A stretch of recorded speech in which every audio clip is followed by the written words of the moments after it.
Et ce matin, nous avons le plaisir de recevoir Richard Fournier, président du collectif Handicap. Première partie avec les questions de Charlotte Mestre. Richard Fournier, bonjour. Bonjour. On va aborder avec vous dans un instant la situation du handicap en Nouvelle-Calédonie. Mais avant cela, on va essayer de tracer les contours. Quand on parle du handicap, de quoi parle-t-on ? Oh, alors à l'heure actuelle, c'est surtout de revoir un peu tout le système administratif qui existe autour du handicap, pour le remettre au goût du jour et surtout faciliter les démarches, parce que c'est un véritable millefeuille. Mais le handicap en Nouvelle-Calédonie est de plus en plus pris en considération et par le public et par les instances décideuses. Combien de personnes sont déclarées en situation de handicap en Nouvelle-Calédonie ? Normalement, c'est à peu près 10% de la population qui en situation de handicap. Tout handicap, hein, là... Sur ces handicaps, justement, à partir de quel degré peut-on considérer qu'une personne est en situation de handicap ? Une personne en situation de handicap, c'est dès qu'elle ne peut pas faire quelque chose par elle-même et qu'elle ait besoin d'une assistance, je crois qu'on peut la situer en situation de handicap. Maintenant, il y a des normes. Dans le système français, nous mettons des pourcentages. En système anglais, on reconnaît qu'une personne est handicapée ou dépendante.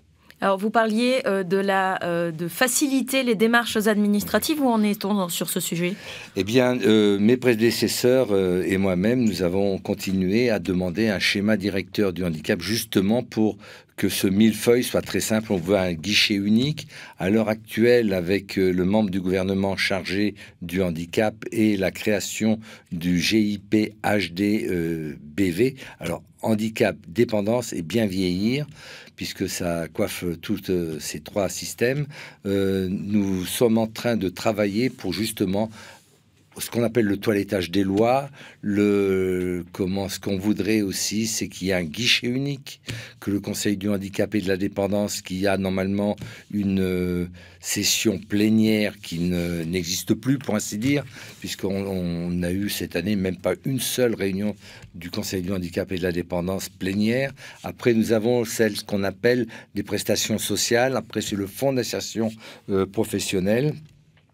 Et on a ce qu'on appelle le COS, le comité d'orientation sanitaire et sociale. Donc il y a énormément d'acteurs. L'idée, ce serait quoi ? De les réduire, de les réunir, de faire en sorte qu'ils travaillent ensemble ? Déjà, alors là, vous venez de toucher du doigt exactement le problème, c'est que chacun travaille de son côté, et d'une.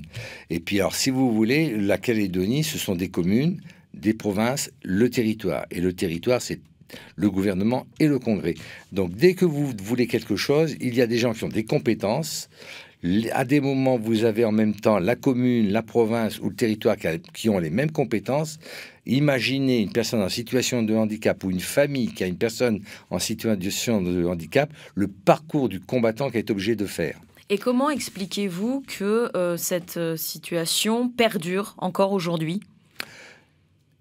Alors, je pense que la Calédonie a traversé ces dernières années quelques problèmes politiques, disons. Il y a eu les chutes du gouvernement qui ont duré très longtemps, donc tous les dossiers ont été arrêtés. Il a fallu les reprendre, puisque des nouveaux étaient, si vous voulez, par la situation du handicap, il y avait une personne qui était nommée chute du gouvernement, c'est une autre qui est arrivée 7 ou 8 mois après, mais tous les dossiers étaient arrêtés. Ensuite, il y a eu 2 fois le gouvernement. Ensuite, vous avez eu le vote pour le président de la République, pour les députés, etc. Les provinciales, tout ça. Alors, on est tombé vraiment dans une période, je dirais, pour les dossiers, puis pour faire avancer les choses, assez délicate. Et alors aujourd'hui, vous estimez que ça va dans le bon sens ? Oui, ça va dans le bon sens. Là, je crois qu'on peut dire que, puis nous y veillons, hein, le collectif handicap représente tout de même 35 associations et on veut être partenaire et être surtout partout pour pouvoir, par notre pratique, puisque souvent ce sont des parents ou des bénévoles qui sont présidents des associations, et ce bénévolat, bien, on voudrait qu'il soit bien pris en considération, et à l'heure actuelle, on peut dire que c'est pris en considération. Justement, par rapport à ce bénévolat, il y a aussi la situation des aidants. Ce sont les membres de famille ou les proches qui s'occupent des personnes en situation de handicap. Est-ce qu'il y a un statut qui pourrait être prévu justement par ce plan handicap, ces états généraux du handicap? Alors, si vous voulez, depuis qu'on a repris le schéma directeur du handicap, toutes les facettes du handicap. Pour les familles, comme la personne en situation de handicap et toutes les personnes ensuite qui tournent autour, les instituteurs, enfin j'appelle toujours instituteurs, navré, mais je suis les professeurs des écoles, je suis le vieux bonhomme moi maintenant, et professeurs des écoles, les collèges, les aides sanitaires, les auxiliaires de vie, etc., ont besoin aussi d'être formés parce qu'une personne qui est handicapée visuelle n'aura pas les mêmes besoins qu'une personne polyhandicapée, qu'une personne autiste n'aura pas les mêmes besoin qu'une personne sourde. Vous voyez, il y a tout de même il y a un fond commun, un tronc commun pour le handicap, mais après, il y a vraiment des spécialisations et qui demandent tout de même une certaine formation. Et le problème en Nouvelle-Calédonie, à l'heure actuelle, on peut dire qu'il faut vraiment accentuer la formation professionnelle et continue. Et on en est dans ce travail justement pour accentuer cette formation professionnelle et continue. Alors, à l'heure actuelle, on peut dire qu'avec la création du GIP HD, bien des choses vont se mettre tranquillement en place. Si vous voulez, les statuts de handicapés sur le territoire datent d'il y a une dizaine d'années, grosso modo, 2009. Mais avant, il y avait déjà des discussions. Mais en 2009, la loi a été votée. La charte de l'ONU a été prise en considération et les associations se sont regroupées en collectif. Mes prédécesseurs ont mis ça en place.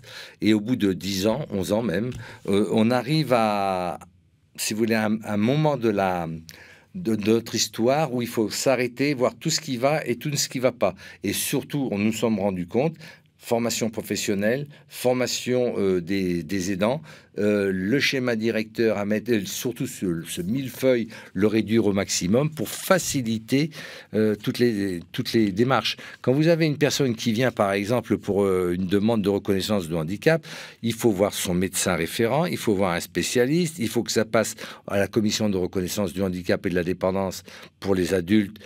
Pour les jeunes, il y a aussi une autre. Vous avez un autre millefeuille et je viens de l'apprendre et je suis assez étonné.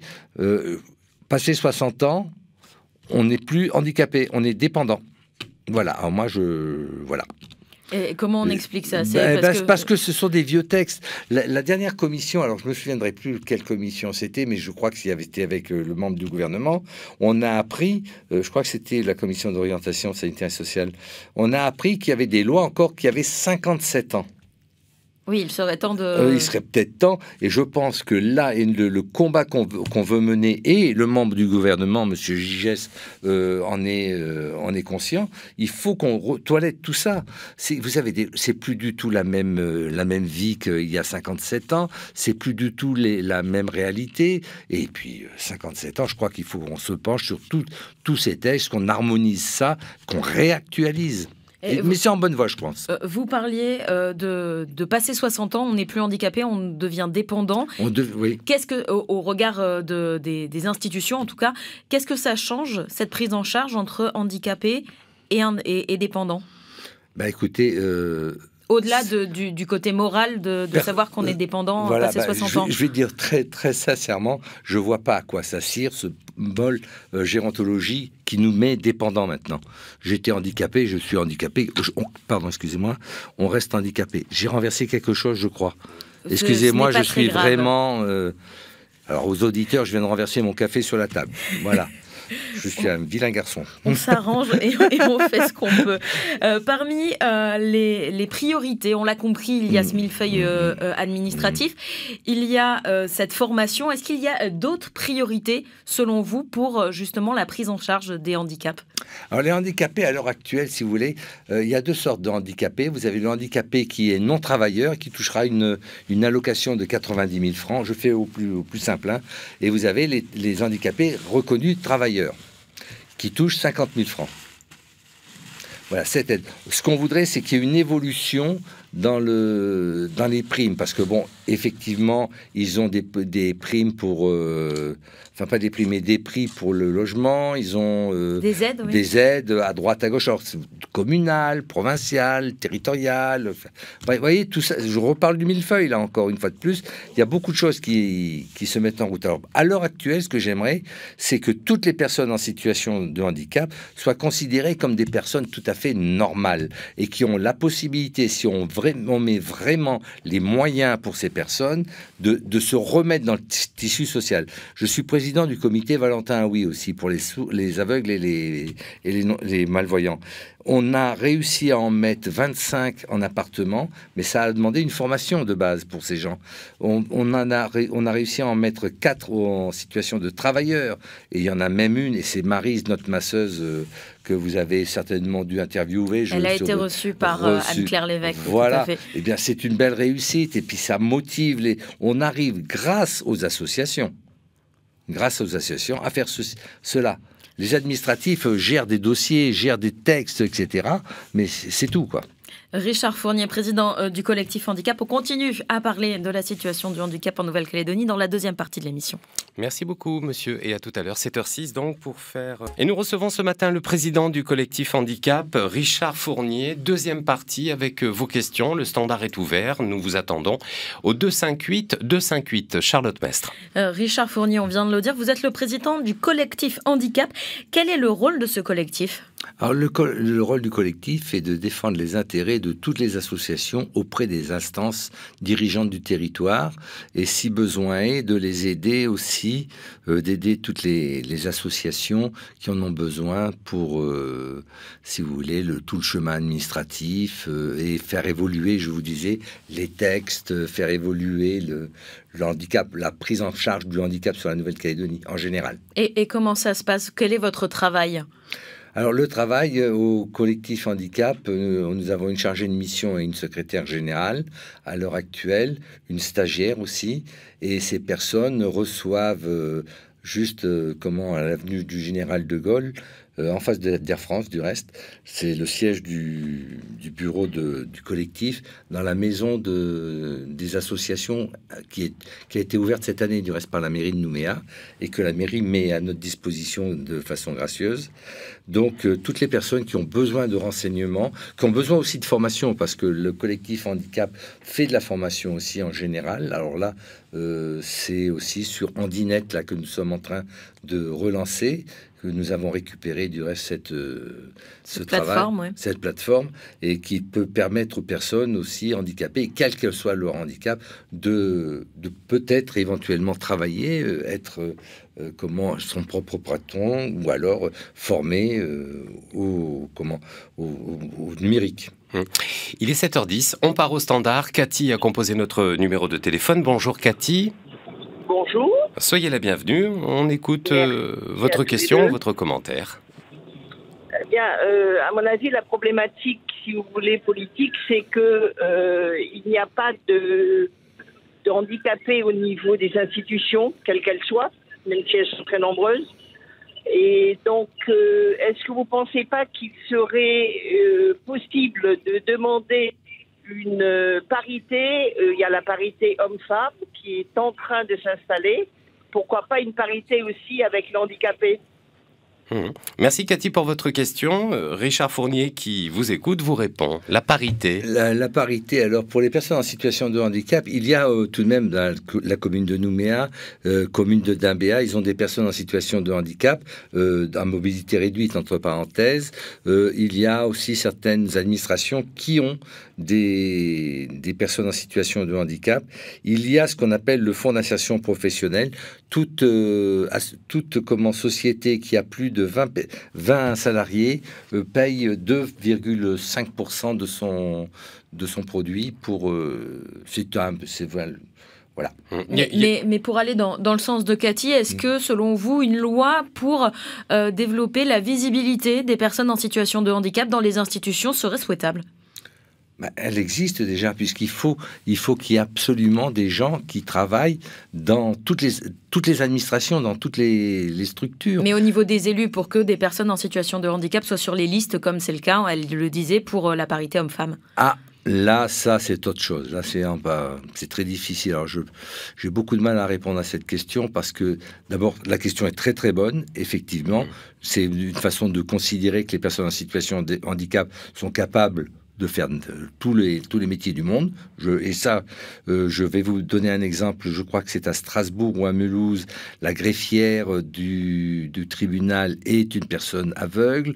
Nous avons des tas de personnes en situation de handicap. Je crois que le secrétaire général d'un BA était une personne à mobilité réduite.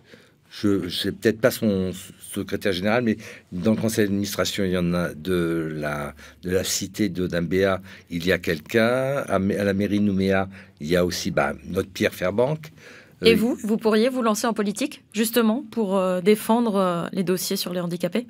Alors là, il est préférable à ce que je ne fasse pas de politique, parce que je serais assez dirigiste là et taper sur la table, ça je sais faire. Non, j'ai pas le. Non, ça ne m'intéresse pas. Vous n'avez aucune ambition politique. Non, pas du tout. Non. Allez, on va se diriger vers le standard. On y retrouve Karine. Bonjour Karine. Oui, bonjour. Merci de votre patience. On vous écoute. Moi, en fait, j'appelais, c'était concernant principalement les jobs d'été. Je sais que depuis que mon fils a l'âge donc de travailler en tant qu'étudiant, ça a toujours été très très compliqué. Il n'y a rien qui est prévu. Votre fils est en situation de handicap ? Oui. Et du coup, je voulais savoir s'ils avaient déjà rencontré ce genre de problème aussi chez d'autres étudiants, quoi. Que là, depuis, ça fait 4 ans qu'il peut y prétendre, et il n'y a que cette année qu'on a réussi à en trouver un, donc c'est très compliqué. Restez avec nous, Karine, on vous répond. Richard Fournier.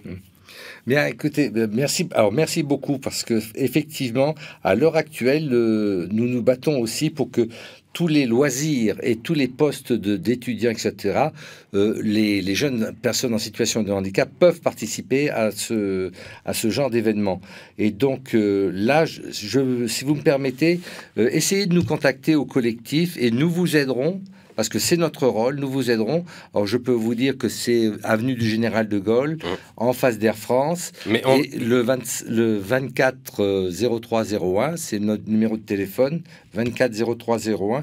Et nous saurons, avec beaucoup de plaisir, vous rendre service. Oui, on va prendre le numéro de notre auditrice Karine, comme ça, on vous mettra en contact. Et il n'y a pas de partenariat, par exemple, les jobs d'été, c'est géré par la province Sud. Il n'y a pas eu une démarche avec la province Sud, justement, pour que ces jobs d'été soient accessible à des jeunes en situation de handicap? Écoutez, je pense qu'ils y ont songé et c'est pas un oubli, mais il faut peut-être y aller. C'est difficile à vous répondre là. Justement, cette intégration, cette inclusion des personnes en situation de handicap, vous l'avez dit, ça passe par le travail. Comment encourager les entreprises à embaucher des personnes en situation de handicap, au-delà bien sûr des encouragements financiers, on va dire? Alors, déjà, il y a certaines entreprises qui, elles, ont engagé des personnes en situation de handicap. Maintenant, c'est à nous à faire aussi, et le travail est en cours de réalisation, c'est de rassembler avec le patronat les deux associations de patronat, le MEDEF, puis je me souviens plus, et la CTME, pour expliquer aux patrons de ne pas avoir peur d'embaucher une personne handicapée. Parce que ça souvent, fait encore peur? Je pense, oui. Pourquoi? Ça fait peur. Écoutez, c'est tellement le handicap a été, on cachait les gens, on avait honte d'avoir une personne handicapée à la maison, il y avait rien pour eux. Et au fur et à mesure, tout doucement, ça s'est mis en place et le regard des gens est en train de changer.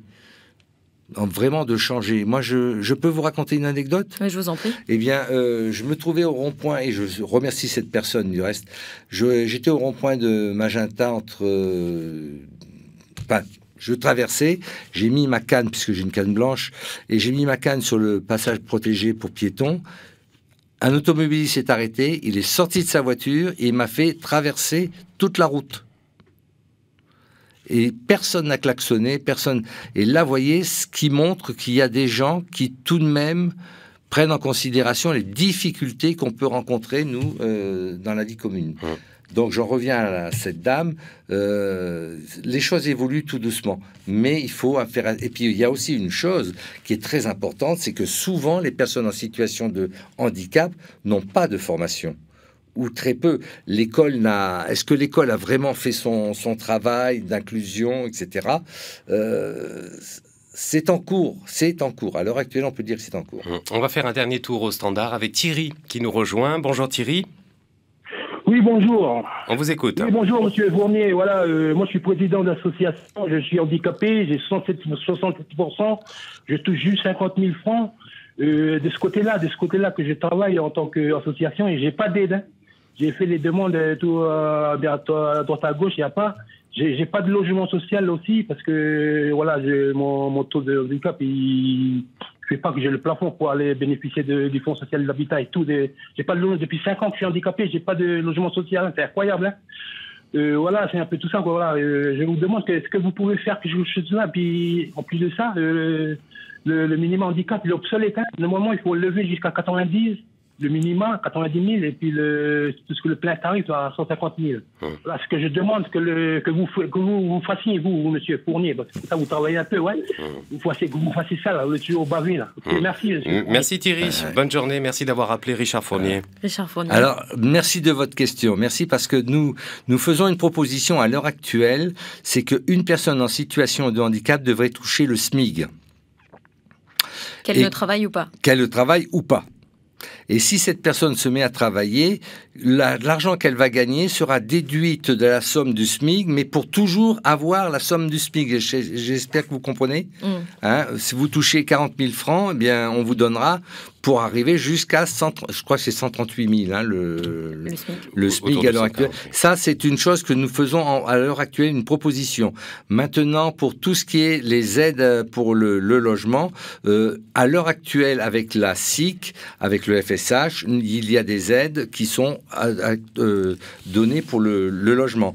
Et à l'heure actuelle même, ce qui nous fait plaisir, c'est qu'ils ont mis une commission en place où la situation des personnes de handicap est prise en considération pour l'aménagement des studios, des appartements et de l'accès à ces appartements.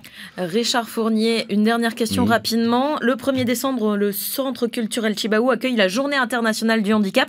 Quel est le but de cette journée ? Eh bien, c'est que toutes les associations de personnes en situation de handicap se réunissent à ce moment-là et que l'accès, et je remercie le Centre Chibaou, de l'accès à toutes les informations se fera sur ce site. L'année dernière, nous avions eu un peu plus de 1000 personnes. J'espère que cette année, nous aurons un peu plus de personnes où les gens peuvent prendre contact avec nous, savoir ce que font les associations. Et croyez-moi, ils se démènent comme de bons diables parce que le problème principal des associations, c'est l'argent. Et à l'heure actuelle, vous savez très bien que la situation économique du territoire, elle est très, très difficile. Mais cette journée va nous permettre d'être en cohésion et de faire connaître le handicap au Centre Chibaou et d'informer au maximum toutes les personnes. Juste un mot avant de terminer. Vous pouvez rappeler le numéro du collectif, le numéro de téléphone. Le numéro de téléphone 24 03 01. Richard Fournier, président du collectif Handicap. Merci beaucoup d'avoir été avec nous ce matin. C'est moi qui vous remercie. Merci Monsieur Fournier. Il est 7h19.